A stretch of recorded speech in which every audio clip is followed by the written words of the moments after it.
Ich bin hier in Medjugorje und bin mit, wie heißt du? Miriam, Miriam, woher kommst du? aus der Südsteiermark. Südsteiermark. Und das erste Mal hier? Ja. Warum bist du hergekommen? Also meine Mama hat gesagt, meine Mama hat Brustkrebs gehabt jetzt da, zu Weihnachten hat sie die Diagnose gekriegt. Und sie hat gesagt, wenn sie mit der Chemo fertig ist, dann mag sie unbedingt nach Medjugorje kommen. Weil die ganze Familie war noch nie in Medjugorje. Und sie hat gesagt, wenn sie das fertig hat, dann mag sie das unbedingt machen. Und ja, jetzt ist sie fertig und jetzt sind wir da mit einer Gruppe gemeinsam. Ja. Wow, mit deiner Mutter hier. Ja, also mit der ganzen Familie. Wow. Also ich habe noch 2 kleinere Brüder und mit meinen Eltern, ja. Also Und wie ist die Erfahrung, jetzt hier zu sein? Es ist einfach so friedlich. Also das ist mir jetzt besonders, das habe ich besonders gemerkt, dass es einfach, es ist schön, dass es ist so eine Gruppe, die was geführt, also das Programm ist quasi geführt. Ich brauche mich da um nichts kümmern und ich kann einfach alles auf mich zukommen lassen. Und das ist eigentlich das Coolste daran, dass ich ja, mich da voll reinlegen kann und voll ja, einfach das annehmen kann. Das, was da Auf dich angeboten wird. zukommt. Genau. Das ist Also echt, du hast auch die Erfahrung gemacht, wie es im Vaterunser ist, dein Wille geschehe und dein Leben Ja. funktioniert einfacher, es fließt besser, es ist irgendwie klarer, es ist Ja. fröhlicher, friedvoller. Ja? ja. Also besonders wirklich in den letzten 2 Wochen, also ich habe es öfter dann, dass ich so eigentlich gewisse Situationen, wo ich gesagt habe, Jesus, bitte sorge du, ich habe ihm gewisse Situationen gegeben, aber ich habe ihm nie meinen ganzen Tag gegeben. Ich habe so, ja okay, heute ist das, kannst du bitte da so quasi helfen, aber nie so, bitte Jesus, nimm meinen ganzen Tag, ich gebe dir meinen ganzen Tag, bitte sorge du für meinen ganzen Tag. Und in den letzten 2 Wochen, weil ich ich war auf Reisen mit Freundinnen und es war oft so viel, wir haben nicht gewusst, okay, was kann man in der Stadt alles sehen, was soll man tun, wir wollten nicht das Beste herausholen, wir wollten viel sehen, aber gleichzeitig wollten wir auch Spaß haben, wollten wir uns nicht überanstrengen und dann haben wir oft nicht gewusst, was soll man machen, was gibt es da überhaupt und dann habe ich wirklich angefangen zu sagen, okay Jesus, ich danke dir, dass ich jetzt noch am Tag da sein darf in dem Ort. Bitte sorge du, was du uns sagen magst oder was uns irgendwie Freude bereitet, bitte sorge einfach du. Und der Tag ist so gut geworden. Das war so einfach, auch wenn wir nicht große Sachen gemacht haben, zum Beispiel einfach nur, wir waren einmal zum Beispiel am Strand und haben einfach nur gelesen und es war so friedlich, weil du mal entspannen hast können. Und das habe ich besonders da gemerkt. Also ja, und seitdem versuche ich das echt so jeden Tag, also quasi die Kontrolle wirklich da abzugeben, loszugehen und es geht viel, viel besser. Ja, wie es in der Bibel steht. Ja? Und ich kann auch viel einfacher dann, also ich bin viel dankbarer und ich kann das viel einfacher dann hinnehmen, weil sonst denke ich mir immer, hätte ich es vielleicht so gemacht, dann wäre das besser geworden und so denke ich mir, nein, Jesus hat mich da schon so hingeführt und dann kann ich das viel annehmen und das gibt mir einfach viel mehr Frieden. Also ich bin am Ende des Tages, denke ich mir, das war ein guter Tag und nicht so, das hätte ich besser machen können, das hätte ich besser machen können. Also ja, es ist sehr befreiend, das Gebet in der Früh zu sprechen. Also einfach zu sagen, Jesus, ich übergebe alles, wirke du. Ja. Und bist du zur Beichte gegangen hier? Ja, gestern. Was würdest du Leuten sagen, die jetzt zuhören, es gibt oft, die haben Angst und sagen, 20 Jahre war ich nicht beichten. Ja, verstehe.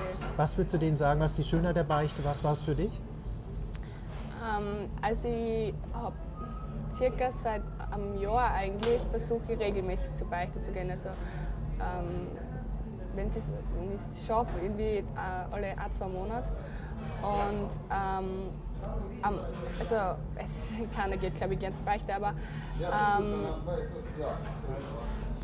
ich weiß nicht, wie ich das beschreiben soll. Es ist am Anfang, es kostet mir immer eine Überwindung, besonders wenn ich dann bei der Beichte sitze und dann losrennen muss. Ich glaube, ich brauche 2 Minuten, bis ich dann anfange. Aber ich merke einfach, je mehr ich rede und je mehr ich das alles hinlege, wie mehr ich davon rede und wie befreiend es im Reden schon ist. Allein im Reden ist es schon so befreiend. Und ganz wichtig ist, dass man nicht sagt, ja okay, das lasse ich jetzt da, also das lege ich jetzt alles hin für jetzt, aber die Kleinigkeit, das lasse ich weg. Das ist jetzt nicht so schlimm oder das kann ich nicht sagen oder ich habe Angst, dass der Priester dann immer an das denkt, wenn er mich sieht, weil so, das war mein Gefühl. Ich habe mir gedacht, hoffentlich, jetzt sieht er mich und jetzt denkt er an das, was ich gemacht habe. So war es bei mir immer. Aber es ist ganz, vor allem die Sachen sollte man auch noch hinlegen, weil sonst ist das nicht, also ist nicht ehrlich. Nein, ja, und ich habe das auch schon erfahren, dass du gehst von der Beichte aus, aber du denkst dir, irgendwie es ist komisch, es ist nicht irgendwas. Und was mir auch sehr geholfen hat, ist, wenn ich alles hingelegt habe, dann nochmal kurz still sein, kurz auf den Heiligen Geist hören weil ich habe schon eine Beichte gehabt, da ist so viel noch gekommen, dann bin ich wieder still geworden und dann ist wieder, dann habe ich gedacht, die Kleinigkeit war auch noch und das ist dann so ein befreiendes Gefühl. Ich weiß, dass das jeder sagt und dass das wahrscheinlich viele hören, vor allem die, was lange nicht, ja, es ist so befreiend oder man denkt sich, ja, ist das wirklich so, quasi, aber ist es wirklich, ist es wirklich. Also, und was ich lernen habe dürfen heuer zu Pfingsten, ist, dass wenn man bei der Beichte war, ist man einfach so viel offener, Neues zu empfangen. Man kann Jesu Liebe, man kann einfach Jesu Frieden so viel mehr empfangen, wenn man bei der Beichte war. Weil irgendwie blockieren die Fehler. Es ist wie so eine unsichtbare so eine Glasscheibe. Es blockiert. Und wenn das einfach zerschmettert ist quasi, kannst du das einfach so viel mehr empfangen. Und das ist fast das Schönste. Das finde ich am schönsten, dass du wieder bereit bist, Neues zu empfangen. Fühlst dich federleicht, oder? Ja. Und man kann die Stimme Gottes, du kannst auch sagen, der Heilige Geist führt, man kann den Heiligen Geist hören. Ja. Kannst du das beschreiben? Wie man diese Beziehung zu Jesus haben kann durch den Heiligen Geist? Das ist ja eine persönliche Beziehung, oder? Unser Glauben. Ja, auf jeden Fall. Ja? Auf jeden Fall. Ich muss sagen, da bin ich noch ein bisschen, nicht am struggeln, aber da tue ich mich noch ein bisschen schwer, so auf die Stimme Gottes so wirklich zu hören. Irgendwie. Aber ich merke oft, dass ich zum Beispiel bei der stillen Anbetung oder so, wenn ich mich wirklich kurz, also einfach eine Viertelstunde wirklich nichts sagen, einfach wirklich nur sitzen. Und wenn du dann ein Gebet anfängst, dann ist das ganz anders, weil irgendwie redet dann wirklich der Heilige Geist. Du musst dann einfach irgendwie reden, was du denkst und irgendwie komme ich dann so richtig in das ein. Also, kommen so Inspirationen oder Eingaben? Oder? Ja, schon, ja. Oder besonders wenn ich dann für andere Menschen bete. Also das kommt dann aber erst später. Also nicht, wenn ich mich jetzt hinsetze und dann ist es sofort sagen, sondern wirklich einmal Stille, einmal wirklich nur Zeit mit Jesus und dann. Also bei mir ist das irgendwie so dann. Schön. Ja. Und wir sagen, unser Glaube sagt, wenn wir im Stand der Gnade sind, wenn wir rein sind, federleicht, die Mauer durchbrochen ist, dann können wir zur Kommunion gehen, die Eucharistie empfangen. Es scheint zu sein, dass viele Leute nicht mehr verstehen, was das ist. Was ist die Eucharistie? Kannst du das erklären? Für junge Leute? Das ist Jesus. Ja, ganz einfach. Das ist Jesus einfach, ja. Reell. Ja, und für mich war das ganz lang voll schwer zu verstehen, dass so wirklich Jesus ist. Und vor allem, ich habe freichristliche Freundinnen und für das ist halt, ich weiß nicht, wie sie zu dem stehen, aber es ist halt schwer zu verstehen. Und ich habe mich dann auch angefangen zu fragen, ist das wirklich richtig, quasi, was wir Katholiken da glauben? Ist das wirklich, ich habe wirklich voll angefangen zu zweifeln und so. Und ist da wirklich Jesus drinnen? Und ich habe einmal so eine coole Begegnung gehabt mit Jesus, wo ich einfach klar geworden ist, es ist wirklich Jesus. Wir waren bei ich war beim Gebetskreis und dann war zum Schluss ist das Allerheiligste ausgesetzt worden und es war eine stille Anbetung. Und ich bin mit meinem ganzen Schulstress, mit meinem ganzen Alltagsstress dorthin gekommen. Und wie ich dann mit dem Zug heimgefahren bin, ich habe so einen Frieden gehabt. Und in der Bibel steht ja, meinen Frieden gebe ich euch. Und das ist mir einfach wie Schuppen von den Augen gefallen. Ich war bei Jesus, er war wirklich da gegenwärtig und ich habe seinen Frieden empfangen dürfen. Ich bin mit dem Frieden heimgefahren, das war in dem. Das sagt übrigens, um die Stimme von Gott zu discernen, im Deutschen sagt man zu erkennen. Das gibt immer, wenn man diesen Impuls folgt, wenn das der Heilige Geist gibt, es einen tiefen Frieden. Dass man einen tiefen Frieden mit der Entscheidung hat. Das ist ein Parameter, dass du herausfindest, was ist die Stimme von Gott. Ja. Oder wie du jetzt auch sagst, du hast einen tiefen Frieden dann gehabt. Ne? Ja. Und für dich, Medjugorje, hast du einen Lieblingsort hier, den du gerne magst? Ich finde die Lichtergrotte sehr cool. Also vor allem am Abend, wenn es halt finster ist und dann die ganzen Kerzen, weil es ist irgendwie so beruhigend, da einfach in die Lichter zu schauen. Aber das ist für dich der Ort, den du sehr, sehr magst? Ja. Was nimmst du generell mit jetzt aus Medjugorje? Was hat sich verändert für dich in deinem Leben? Kannst du das schon sagen oder brauchst du noch Zeit?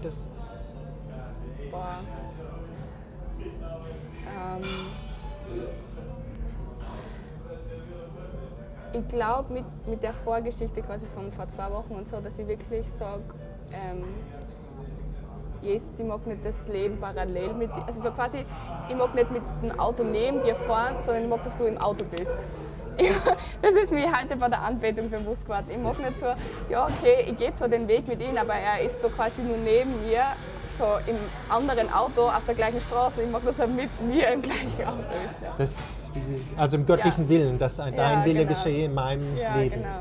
Wow. Und am Ende, was würdest du Leuten sagen, warum man nach Medjugorje kommt? Boah, es ist sehr ich soll sagen, ermutigend, so viele Katholiken und so viele Christen da zu sehen.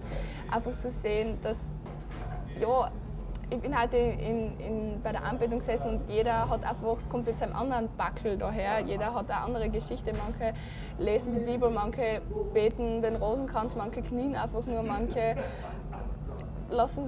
genießen es einfach vor Jesus zu sitzen und man ist, weil oft denkt man so, ja, man ist quasi allein, oder nicht allein, aber in der Welt draußen, da sind so wenig Christen, aber wenn man da herkommt, man sieht einfach, ja, es sind so viele und es sehnen sich so viele nach Jesus und das ist einfach so bestärkend und ich glaube, da geht man mit so einer richtigen, ja, also man geht gestärkt wieder in die Welt hinaus und ja. Schön. Ja. Und am Ende, du bist auch bei der Loreto-Bewegung in Österreich. Ja? Kannst du ein bisschen beschreiben, was ist die Loreto-Bewegung? Vielleicht ist jemand, der gerne in Österreich jetzt den Anschluss sucht wie du und nicht nach Medjugorje kommen kann? Ich muss tatsächlich sagen, ich weiß noch nicht viel drüber, aber ich gehe seit einem Jahr circa zu dem Gebetskreis und es ist einfach so schön, das ist mein Auftanken jede Woche, also mit anderen Jungen, ja, die meisten sind zwischen 20 und 30, glaube ich, aber es gibt auch ältere und jüngere. Aber ja, es ist einfach bei dem Gebetskreis immer Impuls, Lobpreis, den Lobpreis mag ich am liebsten auch. Ja. Gemeinsames Gebet und dann gemeinsamer Austausch. Und du bist einfach mit jungen Christen da, ja, verbringst du da eine Zeit und es ist dann auch cool, wenn du eben dort in der Nähe dann vielleicht studierst oder so und dann die einmal auf der Straße siehst oder so und das ist cool. Sich austauschen können, oder? Genau. Wow. Ich rate jedem, einen Gebetskreis wirklich zu suchen. Also Warum? Es ist so viel wert. Es ist einfach, man muss die Flamme immer erhalten. Ja. Man muss immer Öl in die Flamme gießen. Also es kommt dann darauf an, wie groß die Flamme ist. Aber es ist wichtig, dass man immer Öl in die Flamme gießt, dass die Flamme erhalten bleibt. Und ich finde, durch so eine Gebetskreise ist es viel einfacher, diese Flamme zu erhalten. Ja. Deswegen, ja. Wow. Und der Enthusiasmus, griechisch Entheos in Gott, das spürst du auch, dass dann die Leute enthusiastisch sind, voller Freude sind, begeistert sind. Ja. Das ist der Heilige Geist, oder? Ja. Dass die Leute verstehen, was das ist. Ja. Unser Glaube ist die Freude, die Liebe, was wir alle suchen, oder? Ja.